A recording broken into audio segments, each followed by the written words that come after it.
자, 여러분 우리가 히브리서 11장 믿음장에 대해서 우리가 1절서부터 계속해서 말씀을 살펴보았습니다. 11장을 보면서 도대체 믿음이라고 하는 게 무엇일까라고 하는 것을 우리가 함께 생각을 했는데, 여러분 믿음이라는 게 우리가 11장을 마무리하고 12장 1절과 2절 결론 부분을 보면서 믿음이라는 게 도대체 뭘까요? 믿음이라고 하는 것이 도대체 우리 가운데 어떤 것일까?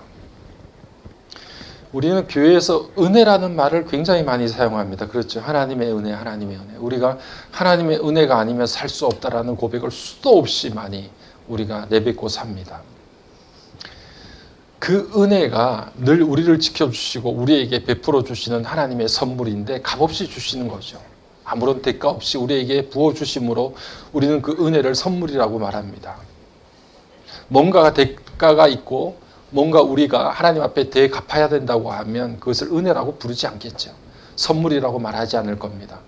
날마다 우리를 지켜주시고 우리의 삶, 우리의 가정과 직장, 우리의 자녀들을 지켜주셔서 하루하루를 살 수 있도록 만들어주시는 것 모두가 하나님의 은혜라고 우리가 고백합니다. 그런 은혜가 있는데 정말 은혜 중에 은혜는 뭘까요? 하나님께서 우리에게 값없이 주신 은혜 중에 은혜, 정말 귀한 은혜가 있다고 하면 그것은 예수 그리스도를 통해서 우리에게 구원을 주신 은혜일 겁니다. 여러분 믿으십니까? 주님을 통해서 우리에게 참된 은혜를 주셨어요. 값없이, 아무런 대가 없이.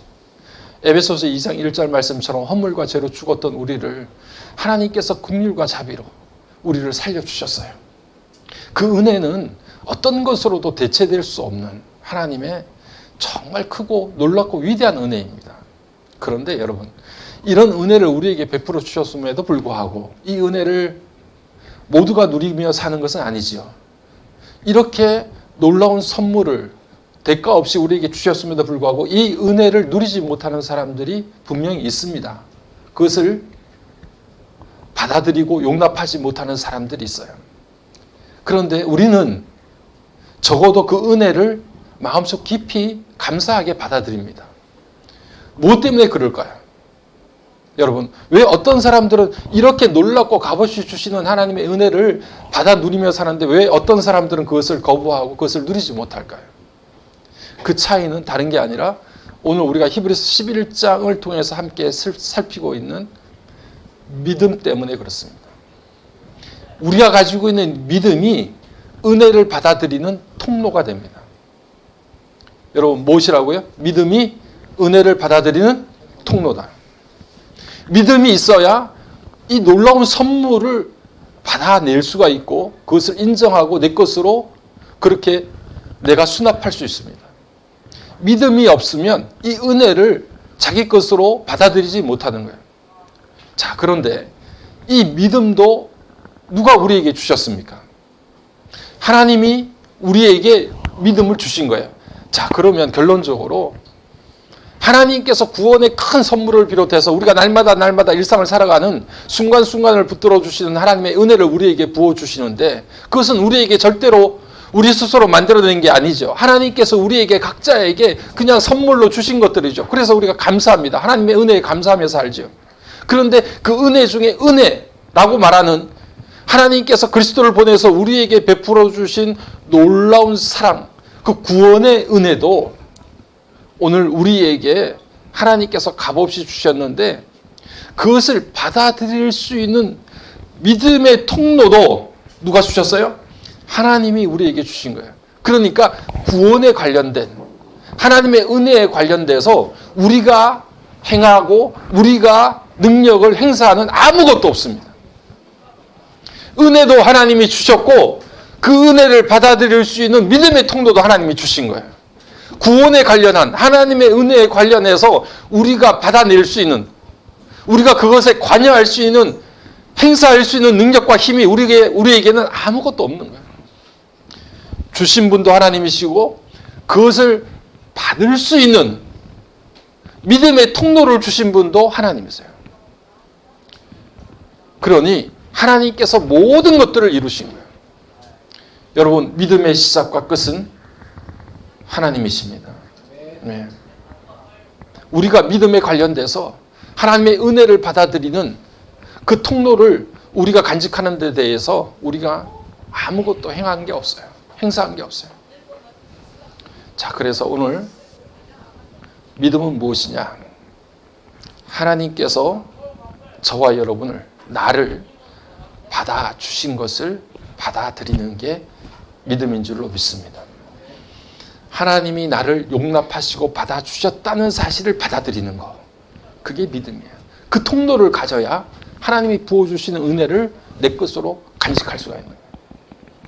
우리 모두 여러분, 하나님이 우리의 모습이 어떠하든지, 내 지금의 내 형편과 처지, 내 영적인 상태가 어떠하든지 간에, 어떻게 살아왔든지 간에, 오늘 저와 여러분들의 모든 삶의 순간순간, 또 오늘 이 자리에 있는 우리의 모습 그대로 하나님께서 받아주셨음을 받아들이는 믿음이 오늘 저와 여러분들의 있기를 간절히 소망합니다. 그게 믿음이에요. 그러니 이 믿음의 시작과 끝은 오직 하나님을 통해서, 우리가 믿는 예수 그리스도를 통해서 완성되어져요. 우리가 11장, 히브리서 11장을 보면서 이것을 오늘 우리가 생각하고 함께 마음으로 믿고 확신하며 결단할 거예요. 믿음의 온전함은 바로 예수 그리스도를 통해서 우리 가운데 이루어지게 된다. 여러분, 40절 말씀을 다시 한번 봅시다. 우리가 읽었던 40절 말씀 같이 다시 한번 읽을게요. 40절 시작. 이는 하나님이 우리를 위하여 더 좋은 것을 예비하셨은즉 우리가 아니면 그들로 온전함을 이루지 못하게 하려 하십니다. 온전함을 이루지 못하게 하려 합니다. 여러분, 우리가 11장을 보면서 기라성 같은 믿음의 사람들의 이름을 우리가 함께 살폈어요. 아벨에서부터 시작해서 아브라함과 모세와 많은 선지자들과, 오늘 기드온을 비롯해서 발락과 삼손과 다윗과 사무엘과 수도 없는, 우리가 감히 쳐다볼 수도 없는 엄청난 믿음의 사람들을 11장에 가득가득 기록하고 있습니다. 자, 그런데 그런 믿음의 사람들을 그렇게 수없이 기록하고 있는 이 사람들도 믿음에 대해서 온전하지 않았던 거예요. 하나님께서 오늘 이 사람들에게 온전한 것을 준비하시고 예비하시고 더 좋은 것을 준비하고 계셨다라고 이야기를 합니다. 자, 이 말이 무엇인지를 우리가 다시 한번 살펴보게 될 텐데, 오늘 이 거룩한 믿음의 사람들은 그런 믿음 가운데 살아가면서 저들이 처해졌던 삶의 어렵고 힘든 순간순간들마다 이 믿음을 끝까지 부여잡고 그 어려운 상황 가운데서도 하나님을 바라보는 시선을 놓치지 않을 수가 있었습니다. 그러면서 그 순간순간들을 믿음의 결단으로 이겨냈던 거예요. 자, 이런 믿음의 사람들이 우리보다 앞서서 삶을 살아갔던 믿음의 열조들이었는데, 이 사람들이 가지고 있었던 믿음의 모습이 어떠했는가를 오늘 읽었던 우리 본문이 두 가지 모습으로 나타내고 있습니다. 두 가지 모습이 어떤 것인가? 그것은 여러분, 우리가 보면 33절과 34절의 말씀을 보면, 우리 33절과 34절도 한번 읽어봅시다. 그들은 믿음으로 나라를 이기기도 하며 의를 행하기도 하며 약속을 받기도 하며 사자들의 입을 막기도 하며 불의 세력을 멸하기도 하며 칼날을 피하기도 하며 연약한 가운데서 강하게 되기도 하며 전쟁에 용감하게 되어 이방 사람들의 진을 물리치기도 하며. 33절과 34절을 보면 이기고 물리치고 승리에 따라온 이야기로 가득 찹니다. 너무 기분 좋죠. 여러 나라들을 이기기도 하고요, 어떤 환난과 핍박 가운데서도 그것을 이겨내서 승리한 모습들이 33절과 34절을 보니까 가득 기록되어 있어요. 그래서 이 구절을 읽으면 우리 마음속에 힘을 얻고 용기를 얻습니다. 그렇게 믿음의 삶을 살았더니 이렇게 승리하는 삶을 하나님께서 허락하시는구나. 안 된다, 무너진다, 더 이상 내가 할 수 없다라고 하는 그 순간에 하나님께서 마지막까지 믿음을 붙잡고 살아가는 믿음의 사람들의 삶을 일으켜 세우는구나 하는 것들을 33절과 34절을 통해서 읽을 수 있는 거죠. 여러분, 믿음으로 살면 승리할 줄로 믿으시길 바랍니다. 예, 우리는 믿음을 부여잡고 살 때 승리의 삶을 살 수 있는 거예요. 우리의 힘으로는 우리의 임계점을 넘어서지 못하지만 하나님께서는 우리의 한계점을 일으켜 세워주시고 우리의 임계점을 넘어갈 수 있는 능력을 믿음을 통해서 우리에게 공급해 주시는 거예요. 자, 그런데 그러면 믿음이라고 하는 게 이런 승리의 삶으로 모든 게 다 마감이 되느냐? 그렇지가 않아요. 우리 가운데 좀 본문의 말씀 가운데 우울한 마음이 드는 구절들이 등장을 합니다. 이어서. 이런 구절은 좀 성경에 안 기록되어 있었으면 좋지 않을까? 이렇게 생각될 정도로 우리를 실망시키는 구절들이 곧 이어집니다. 우리 35절과 38절인데 이 구절도 한번 같이 읽어보도록 하겠습니다. 35절과 38절 시작.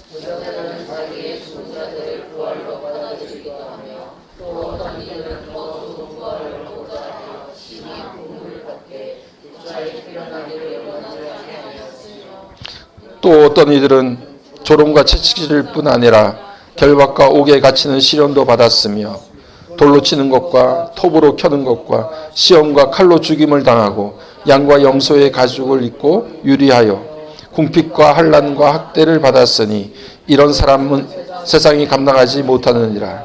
이들이 광야와 산과 동굴과 토굴에 유리하였느니라. 예. 한두 가지도 아니고 어마어마한 이야기들이 기록되어 있어요. 야, 막 톱으로 켜고 막 응? 토굴과 동굴에 유리하고 광야와 사막을 헤매고 다니고 35절과 38절에는 33절과 34절에 읽었던 것과 정반대예요. 엄청난 고난과 아픔들이 그들 가운데 나타났다는 것을 이야기합니다. 이것들 중에 하나라도 우리가 견뎌낼 수 있겠습니까? 너무 힘들고 어렵죠. 오늘 우리가 읽었던 본문은 믿음의 두 가지 양상을 드러냅니다. 첫 번째 것은 믿음은 승리한다는 것을 우리에게 말해준과 동시에 두 번째 구절들은 믿음은 실패할 수도 있다는 것을 우리에게 말씀해주고 있습니다. 철저하게 무너질 수 있고 철저하게 실패할 수 있다. 어느 교회에서는 믿음은 승리라는 이야기만 계속해서 이야기를 합니다. 그래서 세상에서 찌질하게 살면 믿음에 실패한 자처럼 그렇게 이야기를 해요. 제가 굉장히 별로 좋아하지 않았던 목사님이 한 분 계신데 왜냐하면 이분이 너무 정치적이라서 교단의 정치를 너무 심하게 흔들어대는 분이어서 제가 별로 안 좋아했거든요. 그런데 희한하게 그 교회에 가서 부교육자 생활을 했어요. 그런데 그분이 어느 날 성경 공부를 하는데 이런 말씀을 하시더라고요. 저는 그분이 이야기했던 이야기 중에서 이 한 가지만을 딱 기억해요. 다른 것은 아무것도 기억이 안 나는데 이 말씀을 하셨는데 그 말씀이 기억나요. 이제는 이제 돌아가셨는데 그 목사님이 구약을 이렇게 가르치시면서 우리가 원하는 영적인 성공은 이 땅에 살아가는 물질적인 성공과 비례하지 않는다. 그 말이 지금까지도 마음속에 박혀서 기억하고 그것을 내 마음속에 두고 있습니다. 믿음의 승리가 곧 이 땅에서 물질적인 성공으로 비례되지 않는다는 거예요. 믿음으로 잘 살면 이 땅에서도 성공하고 이 땅에서도 화려하게 사는 것과 꼭 매치되지 않는다는 거예요. 그렇지 않을 수 있다는 거예요. 오늘 우리가 읽었던 본문은 이 두 가지를 너무 우리들에게 극명하게 보여주고 있지 않습니까? 33절과 34절, 35절과 38절이 성공과 실패, 예수 믿어서 잘 되고 믿음으로 성공하는 삶과 이기고 승리하는 삶과 그리고 예수를 믿고 믿음의 삶을 삶에도 불구하고 우리가 유리하고 방황하고 핍박받는 삶으로 그렇게 점철되어진 우리 일생이 그렇게 살아가는 삶의 모습이 두 가지가 믿음의 현상일 수 있다. 그 어느 것 한 가지가 믿음의 전부라고 말하지 말아라. 이게 오늘 우리가 읽었던 본문의 말씀이에요. 그래서 우리가 읽었던 38절 마지막 말씀에서 이 사람들은 세상이 감당치 못할 사람들이다. 이렇게 이야기하는 거예요. 여러분, 이게 세상이 감당치 못할 사람들이에요. 우리가 예수 믿었더니 내 문제가 해결됐어요. 예수 믿었더니 내 자식의 문제, 건강의 문제가 해결됐어요. 그것만 붙들고 살아간다고 하면 세상이 능히 감당할 사람들입니다. 여러분. 왜냐하면 세상도 그런 이익을 따지고 그런 성공을 따지는 세상이기 때문에 그런 이익이 생겨나는 일에 대해서 주저할 필요가 없죠. 세상의 논리와 세상의 기준에 너무 넉넉하게 포함되고 끌어안고 그리고 어울릴 만한 그런 믿음의 세계예요.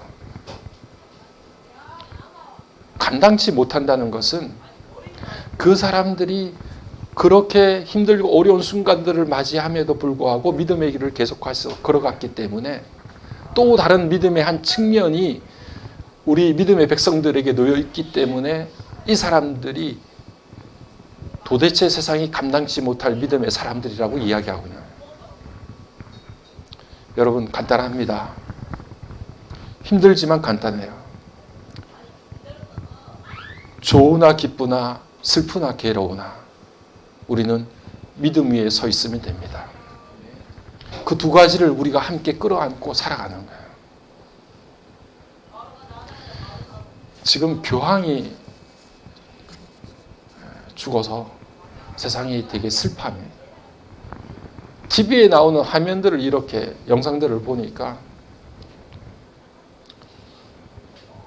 그렇게 좋은 일들을 하고 귀한 자리에 앉아 있다가 죽음의 순간을 맞이했으니까 함께 예도하는 마음은 있지만 한편 마음으로 좀 씁쓸한 마음이 생겨요. 그게 뭐냐 하면 목사로서 느끼는 것은 왜 교회는 이러지 못할까라는 생각을 갖게 되는 거예요.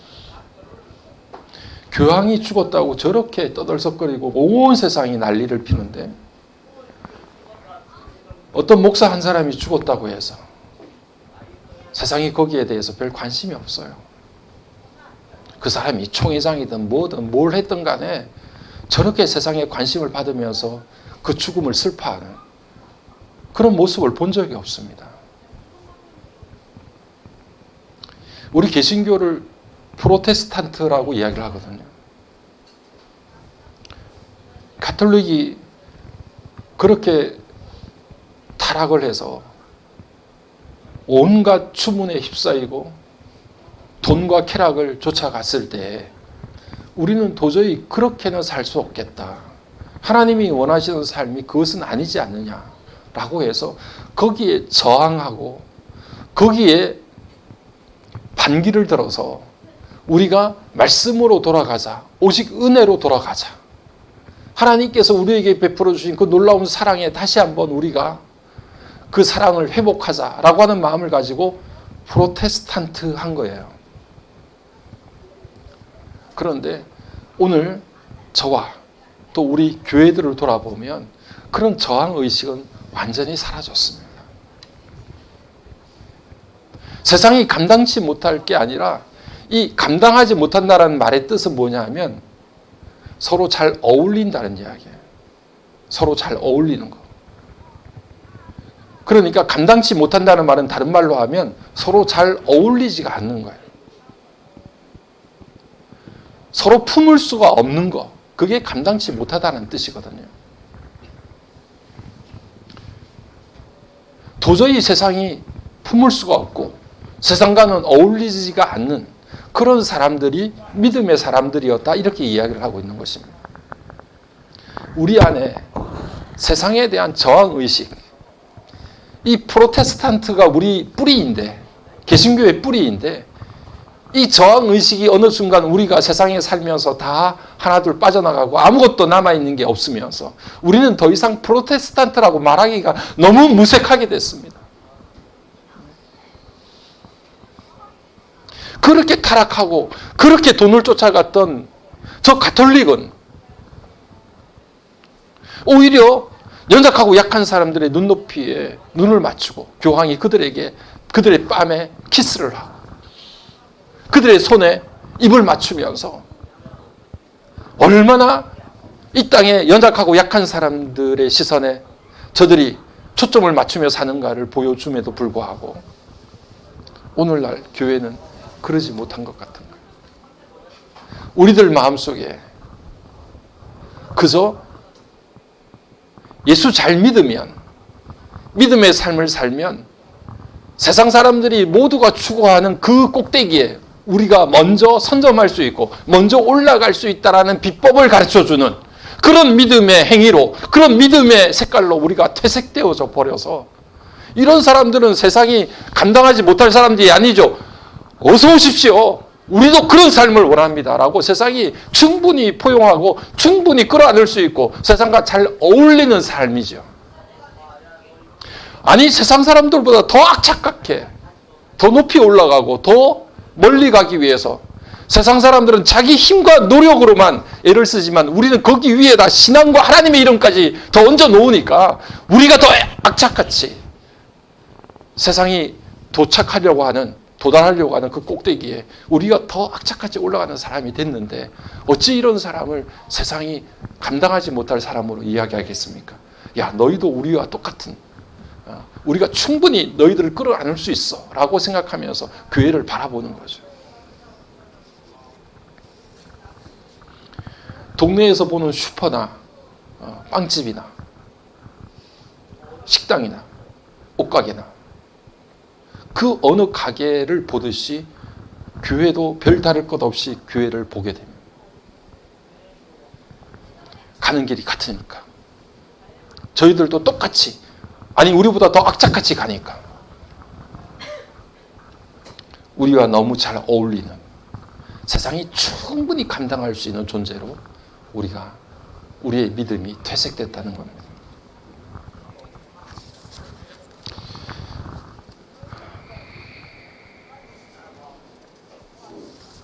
여러분, 오늘 우리가 읽은 본문의 말씀을 통해서 믿음의 두 가지 결이 있다. 하나님은 우리를 믿음으로 승리하게 하셔서 이 땅 가운데 사람들이 모두가 원하는 성공적인 삶으로 우리를 인도하실 수도 있지만 때로는 그 믿음 때문에 우리가 어렵고 힘든 고난의 길을 걷기도 한다. 이 두 가지의 상태를 우리가 온전히 받아들여서 바울이 말한 것처럼 고난과 아픔에도 또 풍요로움에도 처할 수 있는, 그래서 그 어떤 순간에도 하나님을 향한 믿음의 초점을 잃지 않는 그런 삶. 적어도 그렇게 될 때 그것을 보고 세상이 감당치 못할 믿음의 사람이라고 인정해 주는 겁니다.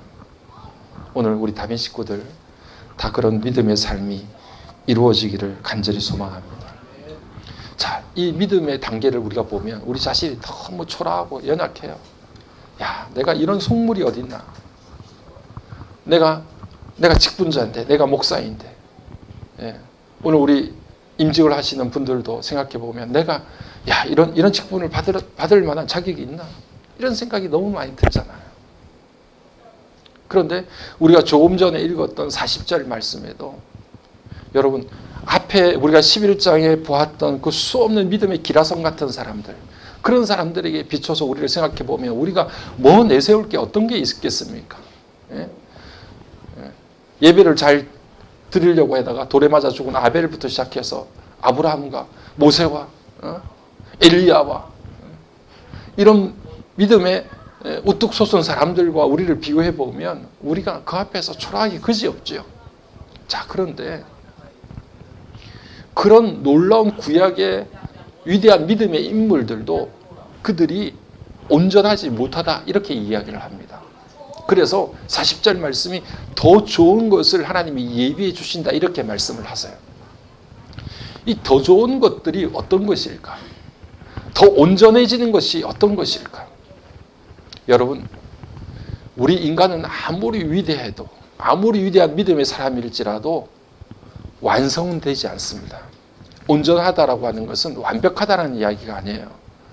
완성을 이루어가는 것, 완성되는 것을 이야기합니다. 이 영어 성경에는 대부분 다 이 온전하다라는 말을 대부분 웬만한 성경에는 다 퍼펙트라고 그렇게 번역을 해놨어요. 이걸 보면 이렇게 완벽해질 수 있을까? 이렇게 조금의 모자람도 없이 우리가 완전히 채워줄 수 있을까? 이렇게 이야기할 수 있는데 사실 이 온전이라고 하는 말은 그런 완벽을 뜻하는 것이 아니라 우리가 완성될 것이다 라고 하는 온전히 이루어지는 것을 이야기하는 것입니다. 그래서 우리의 믿음이 온전히 이루어지는 것, 그것을 더 좋은 것을 예비해 주시는 것으로 이야기하는데 그 더 좋은 것이 어떤 것인가? 그것은 바로 우리의 믿음의 완성을 이루시는 예수 그리스도이십니다. 믿음은 오직 예수 그리스도를 통해서 완성되어져요. 우리의 시작을 이루어 주신 분이 마지막까지 우리의 모든 것들을 결론 내리시고 완성해 가십니다. 그래서 참된 완성, 이 땅 가운데서 우리가 연약하고 약한 믿음의 삶을 살지만 우리가 천국에 가서는 우리의 믿음이 완성되어지는데 그것은 바로 예수 그리스도를 통해서 우리 가운데 이루어지는 하나님의 선물입니다. 그래서 오늘 우리가 12장 1절과 2절 말씀을 다시 한번 보겠는데요. 12장 1절과 2절 말씀을 다시 한번 읽겠습니다. 시작.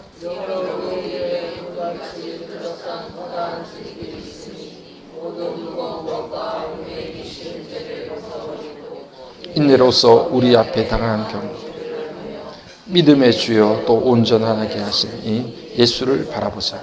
그는 그 앞에 있는 기쁨을 위하여 십자가를 참으사 부끄러움을 개의치 아니하시더니 하나님 보좌 우편에 앉으셨느니라. 아멘. 믿음의 주여 온전하게 하시는 이 예수를 바라보자. 나는 지금도 완벽하지는 않지만 완성되어지는 단계에 있는데 더 좋은 믿음의 단계로 나아갈 수 있도록 만들어주는 그 손길이 주님의 손에 있고 그리고 종국에는 우리의 믿음을 완전하게 완성될 수 있도록 만들어주시는 분도 주님이세요. 믿음의 주, 우리를 온전하게 하시는 예수님, 그 예수님이 믿음의 완성이십니다. 그러니까 구약의 그 기라성 같은 믿음의 사람들도 예수를 몰랐기 때문에 그들이 더 좋은 것을 하나님께서 그들을 위해서 예비하셨다는 거예요. 아무리 내가 믿음에 굉장히 높은 단계에 있다고 하더라도 예수님을 알지 못하면 믿음은 완성되지 않습니다. 우리의 구원의 완성이 주님을 통해서 이루어지듯이 예수 그리스도를 통해서만이 완성이 되어지는 거예요. 자, 그래서 구약의 그 위대한 사람들도 결국 예수님을 알게 되고 예수 그리스도를 통해서 그들의 믿음도 더 좋은 것으로 완성되어지는 그 순간을 오늘 우리들에게 말씀해 주고 있습니다. 앞서간 믿음의 열조들도 또 이 시간 예수 그리스도를 믿는 우리들도 예수 그리스도 안에서 모두가 완성되어지는 거예요. 이게 바로 하나님께서 만들어 주시는 믿음의 큰 파노라마예요. 믿음의 큰 그림입니다. 그러니 우리가 오늘 이 시간에 앉아서 예배를 드리는 저와 여러분이 믿음의 삶을 산다고 그렇게 생각을 하지만 우리는 결단코 혼자 걸어가는 길이 아닙니다.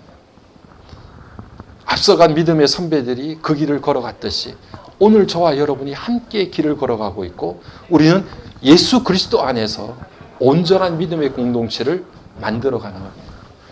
하나님께서는 오늘 그것을 우리들에게 말씀해 주시면서 여러분의 삶 가운데 믿음을 완성시키시는 주님이 계시고 또 그 길을 걸어가는 많은 길동무들이 함께 있어서 우리가 힘들고 어렵고 여러 가지로 고생스러울 때 함께 기도해주고 격려해주고 또 그것을 위해서 함께 기도해주는 기도의 동역자들이 오늘 이 자리에 함께 있는 것입니다. 그리고 이것뿐 아니라 이제 앞으로 우리가 주님의 교회와 함께 연합하면서 우리의 교회의 울타리를 넓혀갈 때 저기도 그 믿음의 길을 승리뿐 아니라 실패와 고난의 길도 마다하지 않고 세상이 감당치 못할 믿음의 길을 함께 걸어가는 믿음의 동지들이 저기에도 있구나 하는 것을 보면서 우리의 믿음의 시야를 넓혀가는 거예요. 여러분, 오늘 우리 개인과 가정뿐 아니라 우리 자녀뿐 아니라 그렇게 우리의 믿음의 시야가 더 확대되고 넓어져서 이전에 저 보이지 않는 구약의 저 먼 옛날의 믿음의 사람들에서부터 오늘 믿음의 길을 가는 우리까지 우리 모두가 그 믿음의 길에 합류하여서 함께 하나님의 영광을 위하여 걸어가는 믿음의 동행자들임을 다시금 부르려고 준비를 했는데 390장이 예수가 그늘이시네요. 예수가 그늘이시네. 즐겁고 평안하구나. 주야에 자고 깨는 것 예수가 그늘이시네. 주날 항상 돌보시고 날 친히 그늘이시네. 주날 항상 돌보시고 날 그늘이시네. 예수가 그늘이시니 즐겁고 평안하구나라고 하는 이 구절이 옛날 찬송을 보면 예수가 그늘이시니 즐겁고 태평하구나 이렇게 번역이 돼 있었을 때가 있었습니다.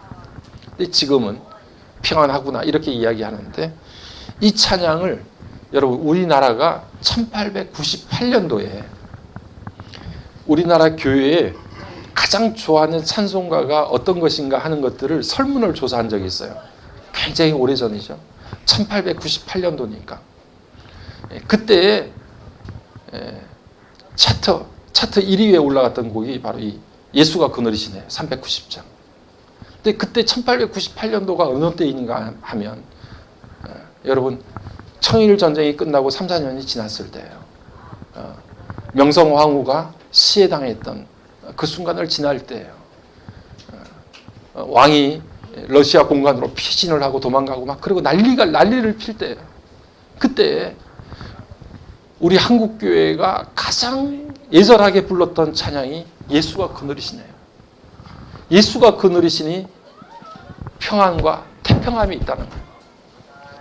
즐거움이 있다는 거예요. 그 어려운 시간을 보내면서도 주님이 우리를 붙드시고 인도하신다는 그 삶, 예수 안에 머무는 삶이 그 안에서 믿음의 성공이 이루어지고 믿음을 통해서 그 순간들을 이겨낼 수 있는 힘을 얻었던 것이 바로 이 나라 이민족이었습니다. 오늘 저와 여러분의 삶 가운데에도 주님과 함께 그분이 거느리시니 그분이 다스리시고 그분이 인도하시니 우리 마음에 그 어떤 순간에도 태평함이 즐거움이 가득할 수 있는 그런 믿음의 길이 저와 여러분의 길이 되기를 주의 이름으로 간절히 축복합니다.